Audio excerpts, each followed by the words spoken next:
kedengar jelas? Sekarang saya nggak pakai alat yang biasa ini. Kedengar jelas semua? Ini Pak, saya berikan jempol. Sip, Nah, oke. Kita akan mulai. Sekarang dalam slide kalian sudah full postmodernism. Oke, apa yang terpikir dalam benak kalian atau dalam pikiran kalian ketika mendengar kata postmodern? Kira-kira apa ya? Postmodernisme, postmodernism. Kira-kira apa yang terbersit? Coba kali kita. Perkembangan, kemajuan, perubahan. Oke, coba kita lihat dari gambar ini. Apa yang kalian bisa tangkap dari gambar ini? Ya, truth itu artinya apa? Truth itu kan artinya apa? Kebenaran. Ya kan? Truth itu artinya kebenaran. Enggak, kebenaran aja dalam arti umum. Belum masuk sampai kebenaran iman, belum. Nah, buat postmodern kira-kira kalau dilihat dari lukisan itu apa yang bisa kalian pertama kali kesankan tentang postmodern ini? Kira-kira apa? Ya, kebenaran itu seperti sesuatu yang sudah kabur. Oke, bagus. Bagus. Saya senang ini pengamatan yang sangat baik. Apalagi? Itu Charles. Apalagi? Anak gaul. Baru gaul, Pak. Oke. Seperti lukisan yang kalian lihat ini adalah ya.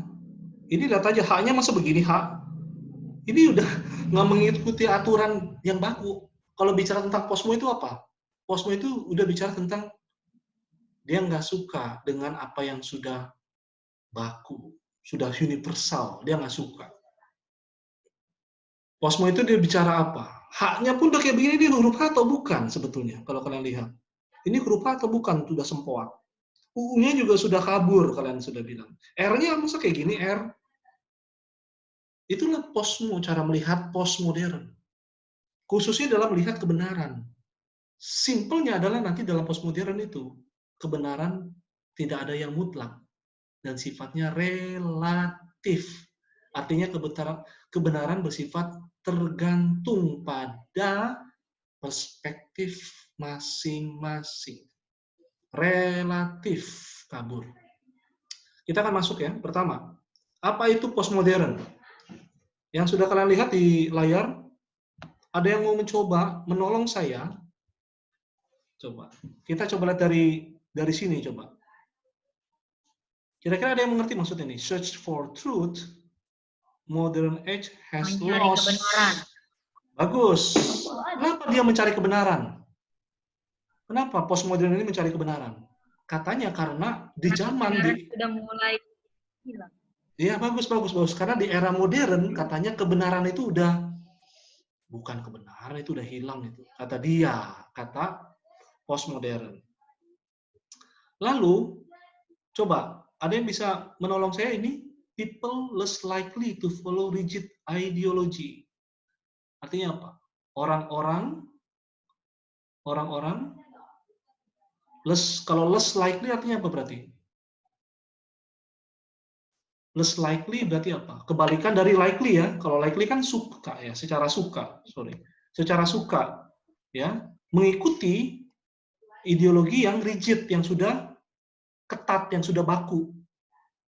Itu modern. Tapi kalau postmodern, dia sudah lebih less. Less itu kebalikannya. Dia sudah nggak mau lagi rigid. Dia nggak mau lagi yang rigid. Ideologi-ideologi yang rigid dia tolak. Rigid itu artinya maksudnya rigid itu yang sudah ketat, yang sudah baku. Dia nggak mau itu. Dia tolak itu. Itu namanya posmo, ya. Dia sudah less kebalikan. Ya, dia sudah mengurangi, bahkan kalau bisa menghilangkan apa yang sudah rigid, apa yang sudah baku, apa yang sudah ketat, apa yang sudah di zaman modern itu sudah paten gitu lah, katakan gitu ya. Dia nggak mau, dia mau bikin itu jadi less, jadi berkurang atau bahkan hilang. Lalu apa terjadi? Terjadi di sini fragmentation. Artinya apa? Fragmentation, sorry. Terjadi fragmentasi, terjadi pembagian, terjadi pemotongan, terjadi pembelahan di dalam kehidupan sosial, terfragmentasi, ya, ya, dalam kehidupan sosial. Itu posmo. Ya, kalau dalam era modern bagaimana? Era modern itu kan tidak terfragmentasi, ya, malahan unity dia maunya satu utuh. Tapi kalau postmodern dipecah-pecah, ya, dipecah-pecah, di fragmen, dibagi-bagi lagi, gitu, pembagian. Social life, ya, kehidupan sosial itu. Lalu apa di sini? Coba lihat. Coba lihat di sini apa? Kursor saya hilang. Aduh. Nah ini, coba. Greater pluralism in modern life. Apa itu? Greater, berarti kan pluralis. Berarti antara posmo sama pluralisme masih ada kaitannya nih. Ada. Kalau kalian misalnya kalian belajar tentang apa ya, soteriologi kan membahas tentang pluralisme agama-agama tuh. Agama, iya Pak. Iya, atau kalian barusan belajar sama Pak Simon misalnya, pasti menyinggung tentang pluralisme. Nah, pluralisme itu bisa dibilang ini. Bisa dibilang itu masih terkait dengan postmodern. Kenapa bisa begitu ya? Karena begini loh, pluralisme itu kan bilang bahwa apa?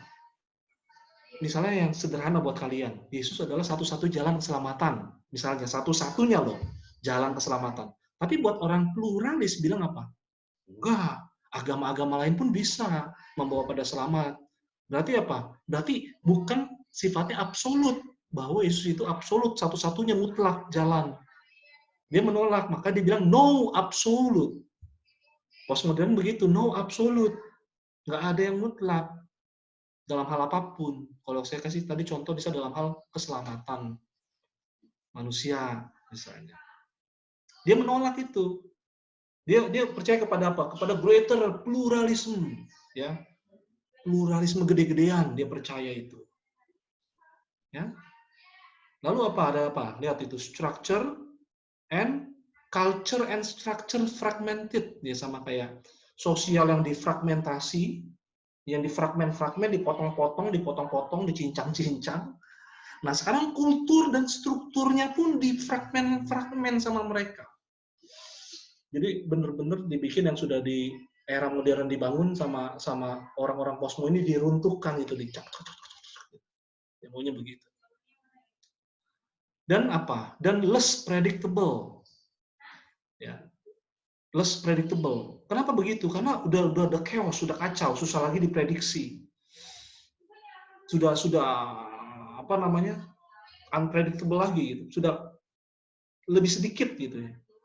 Kalau di zaman modern itu kan bisa dipredik dari apa kulturnya, lalu strukturnya, ya kan? Bisa diprediksi karena teratur dia, teratur enak gitu, teratur. Tapi kalau posmo itu udah nggak teratur, di fragmen gitu. Jadi akibatnya apa? Dia lebih less, berkurang, bahkan kalau bisa hilang. Predictable-nya unsur bisa ditebak, hilang. Lalu apa lagi? Traditional label and categories loose. Loose itu berarti kan longgar ya, bukan yang loose. Hilang, bukan loose, itu maksudnya longgar, itu O-nya 2. Ya. Jadi label-label atau kategori-kategori yang tradisional itu lebih longgar sekarang nih. Relevansinya udah lebih longgar. Apa yang buat di tradisional menjadi kategori-kategori penting, kalau di postmodern itu udah lebih longgar. Ya.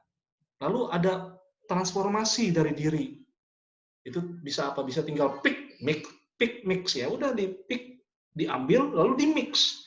Diambil lalu di mix gitu. Ya. Jadi nggak terlalu penting kategori-kategori buat dia. Nggak terlalu penting ya. Yang penting di pick lalu di mix. Nah, jadi lalu apalagi ciri khasnya? Ciri khasnya adalah impact of ICT on social life. Apa itu ICT? ICT itu kalau kita tahunya kan IT ya, Information Technology, tapi lengkap itu sebetulnya ICT, Information and Communication Technology. Ya, ICT sebetulnya lengkapnya. Nah, dia sangat terkait sekali itu impact dari ICT bagi kehidupan sosial mereka. Nah, nanti kan makanya ada namanya komunitas virtual, komunitas maya. Itu Posmo seperti itu. Ya, impact dari apa? Dari ICT atau IT lah katakan. Dalam kehidupan sosial. Itu Posmo. Lalu apalagi? Consumerism is all. Gaya hidupnya sudah benar-benar konsumerisme. Tahu artinya konsumerisme ya? Semua di sini. Konsumerisme maunya itu apa? Mengkonsumsi. Melihat barang suka, maunya mengkonsumsi. Kalau dulu di zaman modern kan maunya apa? Produksi kan, menginvent sesuatu, menemukan sesuatu, memproduk sesuatu, membuat produk. Tapi kalau udah di era Posmo ini udah mulai jenuh, lebih sukanya cuma ya konsumsi aja, tinggal pakai, tinggal makan, tinggal habiskan nilai-nilai dari suatu produk. Udah nggak berpikir lagi terlalu. Lebih banyak apa? Consumerism is all di era Posmo. Lalu apa? Globalization has narrow time and space. Artinya apa tuh? Globalisasi jadi kayak apa? Jadi kayak narrow itu kan sempit ya. Mempersempit gitu. Globalisasi mempersempit jarak dan waktu. Ya, kalian bisa ngobrol dengan orang di belahan bumi di Eropa, Afrika, ya kan, Australia dalam waktu sepersekian detik misalnya atau berapa detik. Sepertinya apa? Sepertinya globalisasi ini membuat menjadi narrow, jadi sempit ruang dan waktu. Nah, itu gambaran besar tentang apa sih postmodernisme. Ya, sampai sini ada pertanyaan? Kita lanjut ya. Nanti akan ada diskusi yang saya berikan ruang yang sangat besar buat kalian. Sebuah diskusi yang pasti saya kira cocok sama kalian nanti ya. Oke, apa sih yang melatar belakangi postmodernisme ini? Ini saya perlu jelaskan. Sebetulnya postmodern dari katanya aja post.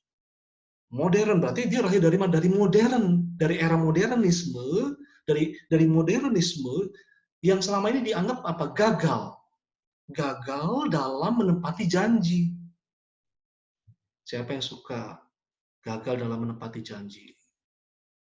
Ya. Nah, postmodern ini lahir muncul karena apa? Dia lihat bahwa modernisme itu telah gagal menepati janji dalam membawa kehidupan manusia lebih baik. Ada yang tahu contohnya? Ada yang tahu contohnya? Masih bingung? Jadi gini, modernisme telah menyebabkan sisi gelap yang menyebabkan kehidupan manusia kehilangan disorientasi, hilang arah gitu ya. Nah, justru apa yang dianggap pencerahan akal pikiran yang dianggap oleh orang modern itu menjadi dasar mereka bergerak secara zaman, justru apa? Telah melahirkan sebuah kekerasan, penindasan, ketimpangan sosial, dominasi di samping juga melahirkan kemajuan. Saya ambil contoh, misalnya gini. Munculnya perang dunia, ya, itu adalah sebuah kekecewaan yang besar misalnya. Kok udah canggih di dunia modern itu udah canggih, dengan ilmu pengetahuan yang sudah canggih justru malah dipakai untuk melakukan peperangan. Senjata militer, ya, penemuan-penemuan, bahkan bom atom yang cikal bakal ditemukan sama Albert Einstein, si jenius itu. Kok apa yang sudah dilahirkan begitu yang dianggap sebagai pencerahan rasio justru malah petaka sih bagi dunia? Nah, itu kecewa. Postmodernisme ini kecewa dengan modernisme sendiri. Maka dia muncullah yang disebut dengan postmodernisme. Ya, lalu, nah kalian bisa lihat di sini apa yang menjadi ciri khas perbedaannya antara zaman modern dengan postmodern. Ini lihat nih perbedaannya. Dari zaman modern, zaman postmodern. Ya. Dari zaman modern ke zaman postmodern. Kira-kira